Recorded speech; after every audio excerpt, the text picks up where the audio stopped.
ಕರ್ತನ ನಾಮಕ್ಕೆ ಮಹಿಮೆ ಉಂಟಾಗಲಿ. ಆಶೀರ್ವಿಸಲ್ಪಟ್ಟ ಈ ಒಂದು ಬೆಳಗಿನ ಸಮಯದಲ್ಲಿ ದೈವಿಕವಾದ ಸ್ವರವನ್ನು ಕೇಳುವಂಥ ದೇವರ ಮಕ್ಕಳೇ, ಹೇಗಿದ್ದೀರಿ? ನಮ್ಮ ಜೀವಿತಗಳಲ್ಲಿ ಕಷ್ಟಗಳು ತಪ್ಪಿಲ್ಲ, ಹೋರಾಟಗಳು ತಪ್ಪಿಲ್ಲ. ನಾವು ಕರ್ತನನ್ನು ಪ್ರಾರ್ಥನೆ ಮಾಡಿದರೂ ಸಮಸ್ಯೆಗಳು ನಮ್ಮಿಂದ ಹೋಗುತ್ತಾ ಇಲ್ಲ ಎಂಬುದಾಗಿ ಅನೇಕರು ಭಾರದಿಂದಿದ್ದೀರಾ? ಹಾಗಾದರೆ ಇವತ್ತು ಕರ್ತನು ತನ್ನ ವಾಕ್ಯದ ಮೂಲಕವಾಗಿ ನಮ್ಮನ್ನು ಬಲಪಡಿಸುವಂಥ ದೈವಿಕವಾದಂಥ ಆತನ ಒಂದು ವಾಕ್ಯವನ್ನು ಸತ್ಯವೇದದಿಂದ ನಾವು ಓದಲಿಕ್ಕೆ ಹೋಗೋಣ. ನ್ಯಾಯಸ್ಥಾಪಕರು 6ನೇ ಅಧ್ಯಾಯ 12ನೇ ವಚನ ಹೇಳ್ತಾ ಇದೆ, ಯೆಹೋವನ ದೂತನು ಗಿದ್ಯೋನನಿಗೆ ಪ್ರತ್ಯಕ್ಷನಾಗಿ ಅವನಿಗೆ, ಪರಾಕ್ರಮಶಾಲಿಯೇ, ಯೆಹೋವನು ನಿನ್ನ ಸಂಗಡ ಇದ್ದಾನೆ ಅಂದನು. ದೇವಜನರೇ, ಪರಿಶುದ್ಧಾತ್ಮನು ನಮ್ಮ ಸಂಗಡ ಇದ್ದಾನೆ. ಜಯ ಕೊಡುವ ದೇವರು ನಮ್ಮೊಂದಿಗಿದ್ದಾನೆ. ನಮ್ಮ ಕಾರ್ಯಗಳನ್ನು ಸರಾಗ ಮಾಡುವಂಥ ಯೇಸು ಸ್ವಾಮಿ ನಮ್ಮೊಂದಿಗೆ ಇದ್ದಾನೆ. ಆತನು ಹೇಳ್ತಾ ಇದ್ದಾನೆ, ನೀ ಪರಾಕ್ರಮಶಾಲಿ, ಕರ್ತನು ನಿನ್ನ ಸಂಗಡಲೇ ಇದ್ದಾನೆ. ಆತನು ವಾಗ್ದಾನ ಮಾಡಿದ್ದಾನೆ, ಯುಗದ ಸಮಾಪ್ತಿಯವರೆಗೂ ಎಲ್ಲ ದಿವಸಗಳು ನಿಮ್ಮ ಸಂಗಡ ಇರುತ್ತೇನೆ ಎಂಬುದಾಗಿ ಕರ್ತನು ವಾಗ್ದಾನ ಮಾಡಿದ್ದಾನೆ. ಅಂದಮೇಲೆ ಯಾಕೆ ಭಯ? ಯಾಕೆ ಸಮಸ್ಯೆಗಳನ್ನು ನೋಡಿ ಕೊರಗ್ತೀರಿ? ಯಾಕೆ ಇಕ್ಕಟ್ಟುಗಳನ್ನು ನೋಡಿ, ಶೋಧನೆಗಳನ್ನು ನೋಡಿ ಕುಂದಿ ಹೋಗ್ತೀರಿ? ನೀ ಪರಾಕ್ರಮಶಾಲಿ. ನಿನ್ನ ಪ್ರಾರ್ಥನೆಯಲ್ಲಿ ಅಸಾಧ್ಯವಾದ ಕಾರ್ಯಗಳನ್ನು ಸಾಧ್ಯವಾಗಿ ಮಾಡುವಂಥ ಶಕ್ತಿ ಇದೆ. ನಿನ್ನೊಳಗೆ ದೇವರಾತ್ಮನಿದ್ದಾನೆ. ನೀನು ಪ್ರಾರ್ಥನೆ ಮಾಡುವಾಗ ಸೈತಾನನ ಕೋಟೆಗಳು ಮುರಿದು ಬೀಳುತ್ತದೆ. ನೀನು ಪ್ರಾರ್ಥನೆ ಮಾಡುವಾಗ ಅಂಧಕಾರ ಶಕ್ತಿಗಳು ಮುರಿಯಲ್ಪಡ್ತದೆ. ಅಂಥ ಬಲವುಳ್ಳ ಅಧಿಕಾರ ಕರ್ತನು ನಮಗೆ ಕೊಟ್ಟಿದ್ದಾನೆ. ಅಧಿಕಾರವನ್ನು ನಾವು ಹೊಂದಿದ್ದೇವೆ.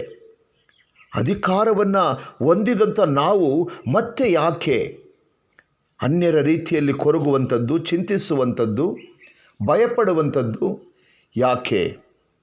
ದೇವರು ನಮಗೆ ಗಿದ್ಯೋನನಿಗೆ ಯೇಸು ಸ್ವಾಮಿ ರಕ್ತ ಸುರಿಸಲಿಲ್ಲ, ಅಲ್ಲಿ ದೂತನ್ನು ಕಳಿಸಿ ಅವನನ್ನು ಬಲಪಡಿಸ್ತಾ ಇದ್ದಾನೆ. ನೀ ಪರಾಕ್ರಮಶಾಲಿ, ಕರ್ತನು ನಿಮ್ಮ ಸಂಗಡ ಇದ್ದಾನೆ. ಆದರೆ ಪರಲೋಕದ ದೇವರು ನಮಗೂ ನಿಮಗೂ ರಕ್ತವನ್ನು ಸುರಿಸಿ ನಮ್ಮನ್ನು ಕ್ರಯಕ್ಕೆ ಕೊಂಡುಕೊಂಡಿದ್ದಾನೆ. ನಾವು ಗಿದ್ಯೋನನಿಗಿಂತಲೂ ಶ್ರೇಷ್ಠವಾದಿದರು.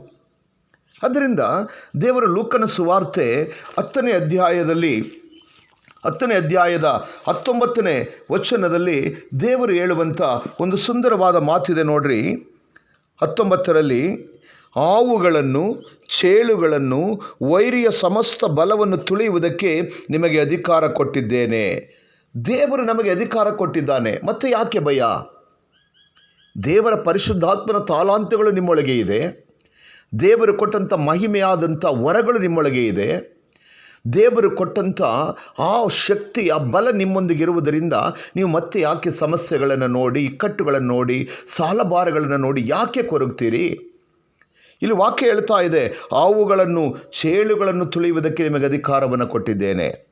ಹಾವಿನಾಗಿರುವಂಥ ಸಮಸ್ಯೆಗಳು, ಚೇಳಿನಾಗಿ ನಿಮಗೆ ಕುಟುಕಿ ಗಾಯ ಮಾಡುತ್ತಿರುವಂಥ ಸಮಸ್ಯೆಗಳು, ವೈರಿ ನಿಮ್ಮನ್ನು ಒಂದಲ್ಲ ಒಂದು ರೀತಿಯಲ್ಲಿ ನಿಮ್ಮ ಸಮಾಧಾನವನ್ನು ನಷ್ಟಪಡಿಸಿ, ನಿಮ್ಮ ಆತ್ಮಿಕವಾದ ಜೀವಿತವನ್ನು ಭಂಗಪಡಿಸಿ, ನಿಮಗೆ ಎದುರಾಗಿ ಅನೇಕ ತಡೆಗಳನ್ನು ಆತನು ತಂದರೂ ನೀ ಪರಾಕ್ರಮಶಾಲಿ.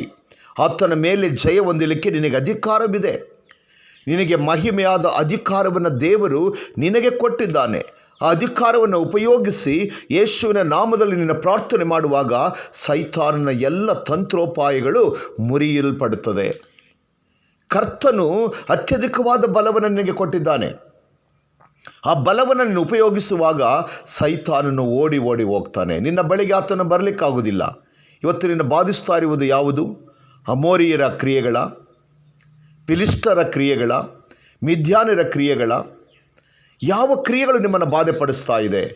ಆ ಎಲ್ಲ ಕ್ರಿಯೆಗಳು ಯೇಸು ಕ್ರಿಸ್ತನ ನಾಮದಲ್ಲಿ ಮುರಿಯುವಂಥ ಅಧಿಕಾರವನ್ನು ಕರ್ತನು ನಿನಗೆ ದಯಪಾಲಿಸಿದ್ದಾನೆ.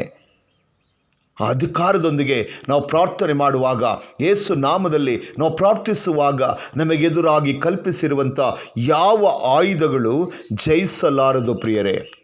ನಿಮಗೆದುರಾಗಿರುವ ಆಯುಧಗಳು ಈ ಉದಯ ಕಾಲದಲ್ಲಿ ನಿಮ್ಮೊಳಗಿರುವಂಥ ಪರಿಶುದ್ಧಾತ್ಮನ ಬಲದಿಂದ ನೀವು ಮುರಿಯುತ್ತೀರಿ, ನೀವು ಜಯ ಹೊಂದುತ್ತೀರಿ, ನೀವು ಆಶೀರ್ವಾದಗಳನ್ನು ಪಡ್ಕೊಳ್ತೀರಿ.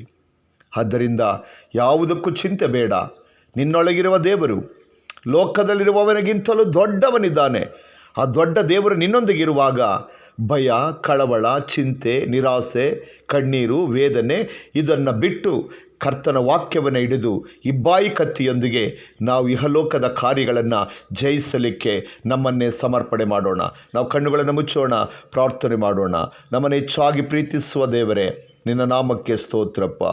ದೇವರೇ, ನೀನು ನಮ್ಮ ಕೂಡ ಇರುವುದರಿಂದ ನಾವು ಯಾವುದಕ್ಕೂ ಭಯಪಡದೆ ಕರ್ತನೆ, ಈ ಲೋಕದಲ್ಲಿ ಕತ್ತಲೆಯ ಕಾರ್ಯಗಳನ್ನು ಜಯಿಸಿ ನಾವು ಮುಂದೆ ಹೋಗಲಿಕ್ಕೆ ಪರಿಶುದ್ಧಾತ್ಮ ನಮಗೆ ಕೊಟ್ಟಂಥ ಅಧಿಕಾರದೊಂದಿಗೆ, ಬಲದೊಂದಿಗೆ ನಾವು ಸ್ವಾಮಿ ಮುಂದೆ ಹೋಗಲಿಕ್ಕೆ ನಿನ್ನ ಆತ್ಮನ ಅನುದಿನವೂ ನಮ್ಮನ್ನು ತುಂಬಿಸಿ ನಮ್ಮನ್ನು ನಡೆಸಲಿ ಸ್ವಾಮಿ. ಈ ವಾಕ್ಯ ಕೇಳುವಂಥ ಪ್ರತಿಯೊಬ್ಬರನ್ನು ಇವತ್ತು ಬಲಪಡಿಸಿದ್ದಕ್ಕಾಗಿ ನಿಮಗೆ ಸ್ತೋತ್ರ.